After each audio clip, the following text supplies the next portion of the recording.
That's pretty girl.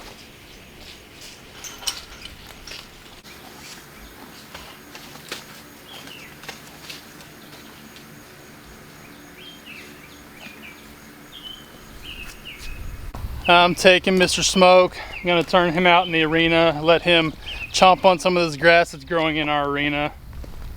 I did cut it down the other day, so it's not as tall, but I need a little bit of horse help to maintain this grass situation we've got going on. It's not real bad, but around the edges, it kind of needs to be shaped up a little bit.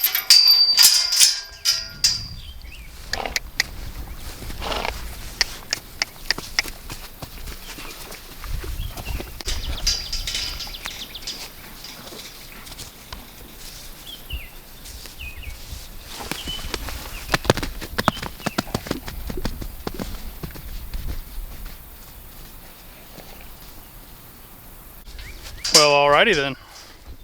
Somebody feels good. I turned Smoke out in the arena to let him get some good green grass.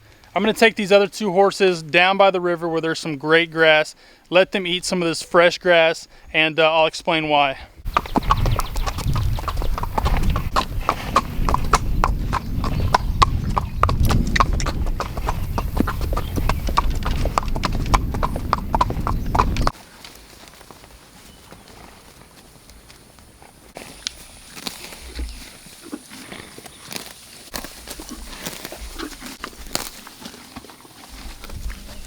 Now, while we love our horses feeding on fresh green grass, there are a few things that you have to pay attention to and a few things that you have to watch out for. We don't let our horses graze for more than about 15 minutes at a time. Because they're not always on green grass, we really have to monitor how much green grass they're getting, because this fresh grass can actually be harmful to horses.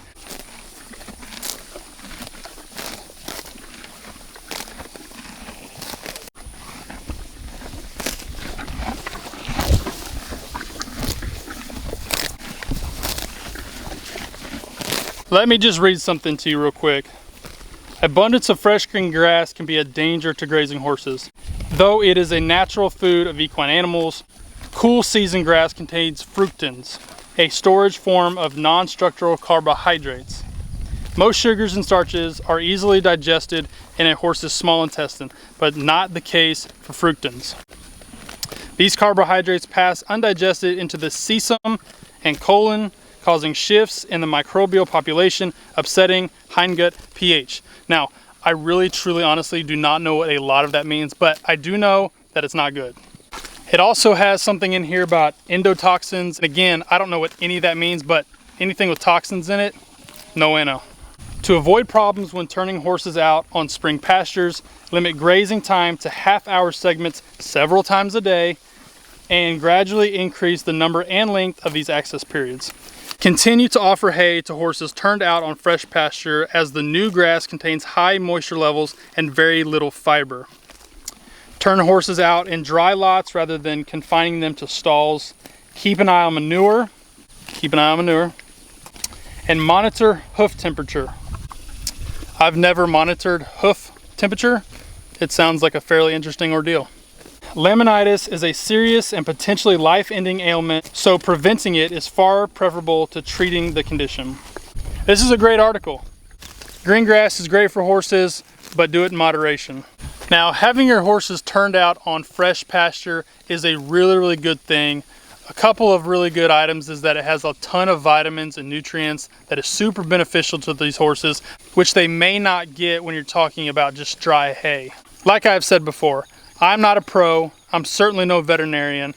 I will put a few links in the description below for some articles that I found super interesting and fascinating, and it has way more scientific information than I can put in this video.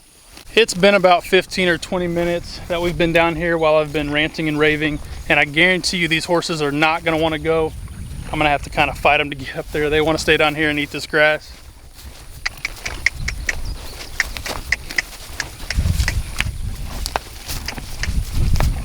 Leah should probably put up the most fight. She hates going in after she's been on some grass. Come on.